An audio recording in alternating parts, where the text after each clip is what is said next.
Good morning everyone. మనం ఈ రోజు బేసిక్ బీపీ గురించి తెలుసుకుందాం. బ్లడ్ ప్రెషర్ ఎంత ఉండాలి ఏంటి అనేది మనం ఈ రోజు తెలుసుకుంటే గనక నార్మల్ బ్లడ్ ప్రెషర్ వచ్చి ఒకరికి ఒక రకంగా ఉంటుంది. బట్ 120/80 బట్ 130/90 వరకు మనం నార్మల్ అని చెప్పుకోవచ్చు. బట్ ఫస్ట్ సపోజ్ బీపీ గనక 140/90 గనక ఎక్కువైతే గనక మనం బీపీ మెడికేషన్ స్టార్ట్ చేస్తాం. బట్ ప్రతి ఒక్కరికి 140/90 కంటే ఎక్కువ వాళ్ళకి స్టార్ట్ చేయాలా అంటే మనం ఎలా బీపీ ఉందని నిర్ధారించుకోవాలి అంటే ఇనిషియల్ గా ఒక బీపీ రీడింగ్ తో మనం టాబ్లెట్ స్టార్ట్ చేయకూడదు. ఒక 4-5 రీడింగ్స్ డిఫరెంట్ టైమింగ్స్ లో మనం తీస్తూ ఉండాలి. సో అలా తీసుకున్న తర్వాత అప్పుడు కనుక బీపీ కనుక మనకు కనిపిస్తే అప్పుడు మనం టాబ్లెట్ స్టార్ట్ చేసుకోవాలి. బట్ బీపీ చూసుకునే ముందు మనం కొన్ని జాగ్రత్తలు కూడా తీసుకోవాల్సి ఉంటుంది. ఫుడ్ తిన్న తర్వాత కానీ, స్మోక్ చేసిన తర్వాత కానీ, కాఫీ టీలు బయట నుంచి వచ్చిన తర్వాత, నిద్ర లేచిన వెంటనే అలా మనం ఎప్పుడు బీపీ చూసుకోకూడదు. ఏ టైంలో చూసుకోవాలంటే రిలాక్స్ స్టేట్ లో ఒక 10 minutes ఉన్న తర్వాత బీపీ చూసుకోవాలి. అదే మన కరెక్ట్ బీపీ. అలాగే కొంతమందికి ఏంటంటే హాస్పిటల్కి వెళ్ళిన తర్వాత బీపీ పెరుగుతూ ఉంటుంది. దాన్ని మనం వైట్ కోట్ హైపర్ టెన్షన్ అంటూ ఉంటాం. సో అందుకనే home BP always advisable. Home BP కనుక మనం 140/90 కంటే ఎక్కువ ఉంటుంది, 4-5 సార్లు చూసుకున్న అలాగే ఉంటుంది అనుకుంటే మనం బీపీ టాబ్లెట్ స్టార్ట్ చేయాలి. లేదా ఎప్పుడైనా ఒకసారి మనం బీపీ 180/100 కంటే ఎక్కువ ఉంటే మాత్రం అది బీపీ ఉన్నట్టే లెక్క. సో దాన్ని బట్టి మనం బీపీ టాబ్లెట్ కూడా స్టార్ట్ చేయొచ్చు. 2 రకాల బీపీ మిషన్స్ ఉంటాయండి మనం మెజర్ చేసుకోవడానికి. ఇది వచ్చి ఆటోమేటిక్ బీపీ మెజర్ చేసేది.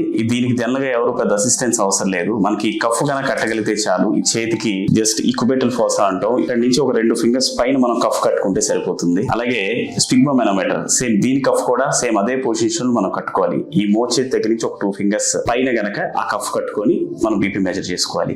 ఈ ఆటోమేటిక్ దాంట్లో ఏంటంటే కొంత వేరియేషన్ ఉండే అవకాశం ఉంటుంది. జనరల్ గా 100 నుంచి 160 వరకు ఉండే బీపీలు దీనిలో పెద్ద తేడా ఉండదు. బట్ ఎక్కువ ఉన్నా తక్కువ ఉన్నా ఇందులో మిస్టేక్స్ వచ్చే అవకాశం ఉంది. But always gold standard BP measure చేయడానికైతే ఈ స్పిగ్మోమెనోమీటర్. ఈ స్పిగ్మోమెనోమీటర్ ఏంటంటే కాస్త కొంచెం ఎక్స్పర్టైజ్ అయి ఉండాలి, కాస్త తెలిసి ఉండాలి. ముందు ఎవరైనా మెజర్ చేసుకుంటే కనుక వాళ్ళకి ఈజీ. దీనికి అసిస్టెంట్ కూడా అవసరం.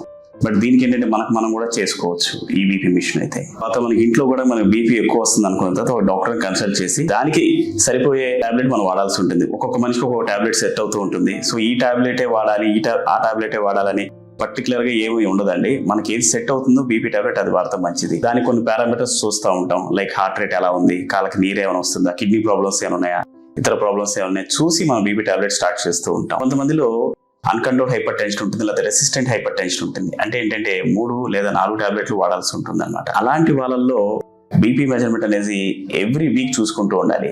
అదే కంట్రోల్ గా ఉన్న వాళ్ళు బీపీ అయితే మాత్రం మనం every 2 to 3 weeks monthly once చూసుకున్నా పర్లేదు. బట్ కంట్రోల్ లేని వాళ్ళు మాత్రం ప్రతి వారం బీపీ మెజర్ చేసుకొని తద్వారా ఎవ్రీ 2-3 weeks కి మనం డోస్ ఎక్స్కలేట్ చేసుకుంటూ ఉండాలి. చాలా మందిలో ఏంటంటే బీపీ ఎక్కువతో ప్రెసెంట్ అవడం కాకుండా ఈ టార్గెట్ డ్యామేజ్ అంటే వేరే కాంప్లికేషన్ తో ప్రెసెంట్ అవుతూ ఉంటారు హాస్పిటల్ కి. లైక్ హార్ట్ అటాక్ కానీ, బ్రెయిన్ స్ట్రోక్ కానీ, ప్రథమ దమనం చిట్టుతూ ఉంటుంది, డయాబెటిక్ డిసెక్షన్, కిడ్నీ ప్రాబ్లం వల్ల కానీ ఇలా ప్రెసెంట్ అవుతూ ఉంటారు. సో ఇలా ప్రెసెంట్ అయినప్పుడు ఒకసారి టాబ్లెట్స్ పనిచేయకపోవచ్చు. దానికి మనం పేషెంట్ అడ్మిట్ చేసి ఇంజెక్షన్స్ అవి ఇస్తూ ఉంటాం. దానికి ఇమీడియట్ గా తగ్గాల్సిన అవసరం ఉంది కాబట్టి